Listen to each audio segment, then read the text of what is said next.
Hi, I'm Tyson Franklin, and if you've been watching my videos, you'll be aware that I was in the United States with my wife for the last couple of weeks. Had a great time. First, we were in Scottsdale, Arizona. Then we went to Tempe, Arizona. Then Cave Creek. And then from Cave Creek, we went to Las Vegas and then made our way home. What I want to share with you in this particular video was when we were in Scottsdale, we had to go from Scottsdale to Tempe, which was about a 20-minute drive. Previously, we had always used an Uber to get around. But this time, we kept seeing these cars going past, these self-driving cars called WAYMO, W-A-Y-M-O. And there's no driver. They're actually self-driving.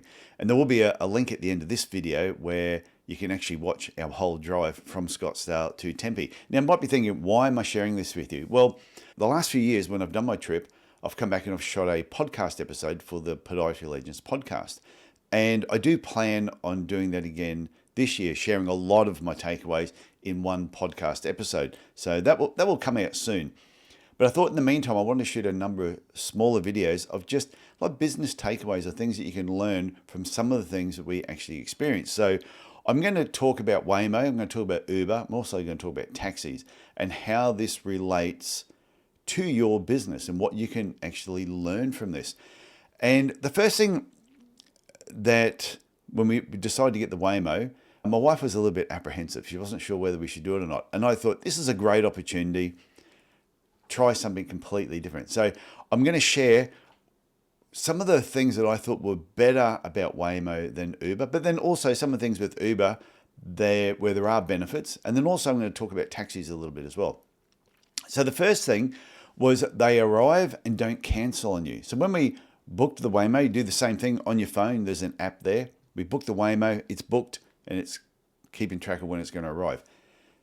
And speaking to other people, WAYMOs don't cancel on you. There's no person looking at it going, yeah, I'll take it. And then they decide, oh, no, that's too far. They decide not to do it. So the human element is actually taken out of it. That was the first benefit, is they arrive and don't cancel on you. The second thing is, and this might sound funny, is you don't have to actually talk to the driver. And I know sometimes I've had some great conversations with some of my Uber drivers, but sometimes you just don't want to talk to them. You just couldn't be bothered. You just want to sit there and you might be doing something on your phone or you might want to talk on the phone. WAYMO doesn't care. There is no driver, so there's no one there that you can upset. The third thing that I thought was important is they stick to the speed limit. There was no speeding. And what I thought was really interesting about this, I was in an Uber once and we were going so fast and we're flying around these corners. And I remember asking the guy, and he was quite old, I said, what did you used to do in your early days? He says, oh, I was a race car driver. And I'm like, no kidding. It's pretty obvious that you're a race car driver. You're very good. It was an exciting drive. But even the Uber that we got from Tempe, Arizona out to Cave Creek, I think at one stage we were doing like 145 kilometers an hour. I know we were speeding because we were going past a lot of other cars. So that was the third thing, is WAYMO stick to the speed limits. They follow the road rules.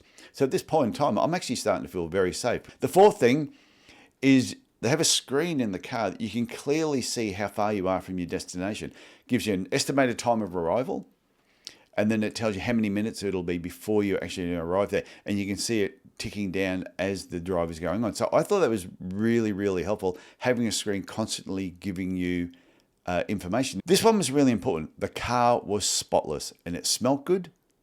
And what was interesting about that is when we got the Uber out to Cave Creek, it was a Tesla. It was a very nice car. But my wife, as soon as we got in the car, she commented on it was so untidy. There was stuff on the floor. The seats didn't look clean. It looked very unkept. The WAYMO was spotless. And I'd say they got that many video cameras inside the car that if all of a sudden it gets messed up or someone spilt something, I don't know if they have a smell detector, no idea. But I would say it goes back to the home base, it gets cleaned out, recharged, whatever, and it's sent back out in the streets. Whereas the Uber drivers sometimes don't care as much as what they used to.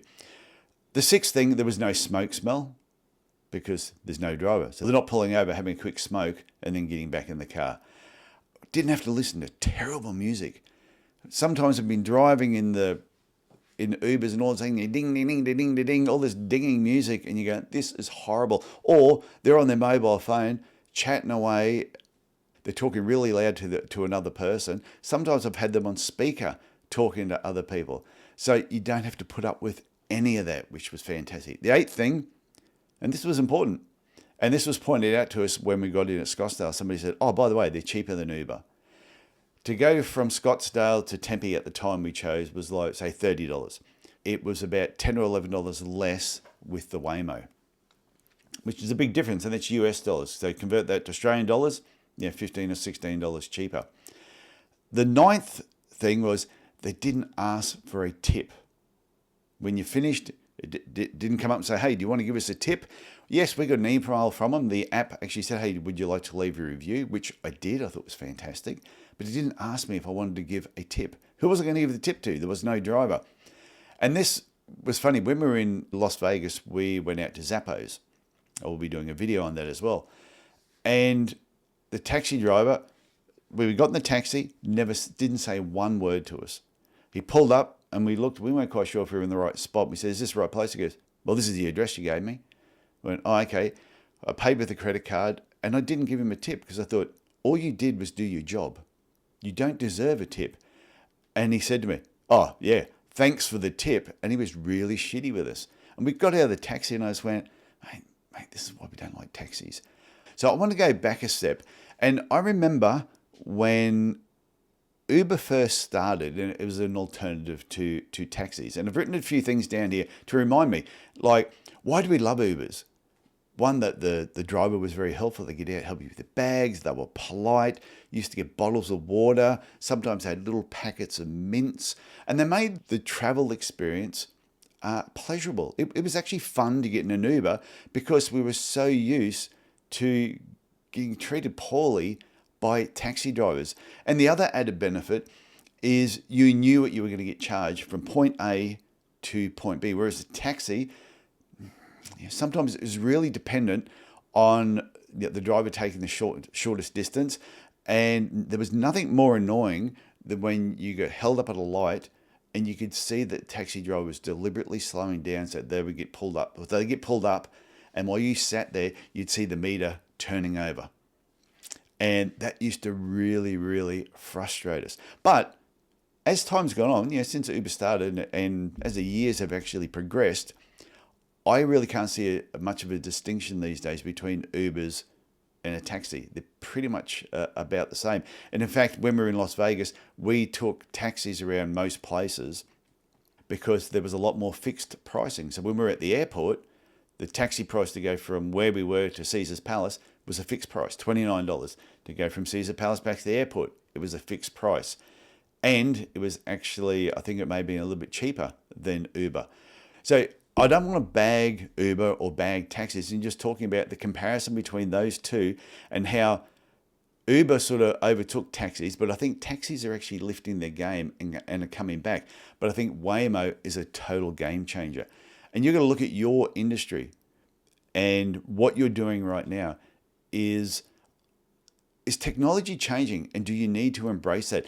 Are you doing certain things in an old-fashioned way that you're thinking, well, maybe people expect something different, maybe people expect something more? If you keep doing things the same way, people will get bored with you and they will be looking for an alternative, which I think is exactly what Waymo is doing.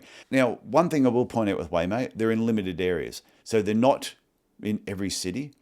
So even in Arizona, they were in the Phoenix area, Scottsdale, Tempe, but we couldn't go out to Cave Creek with a Waymo. We had to get an Uber. So there are limited areas.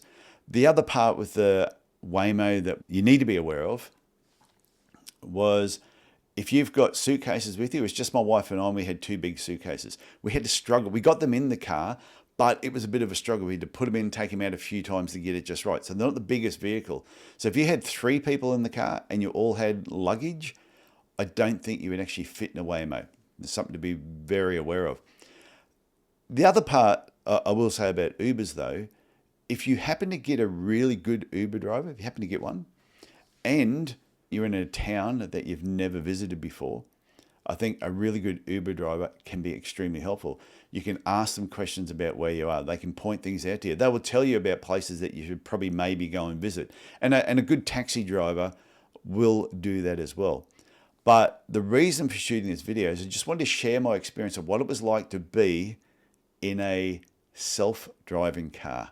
A car where there was no driver. And like I said, when this video finishes, there'll be a link that you can click on that you can actually see our actual drive. And I'll admit, if I'm ever in a town again where there's a choice about using a WAYMO, an Uber, or a taxi, I will probably go towards the WAYMO first. I will say when I was in Vegas, they did push the Ubers out a little bit from the hotels. They weren't as easy to access. Easy to access when you're at shopping centers to get back to your hotel, not easy from the hotel itself. So I hope you get something from that. I hope you watch a video at the end of this as well to see the WAYMO drive, because it was fun. But the biggest point I want you to take away from this is look at the changes that are actually happening and the technology that's happening, and try and embrace that and use that and learn from other industries.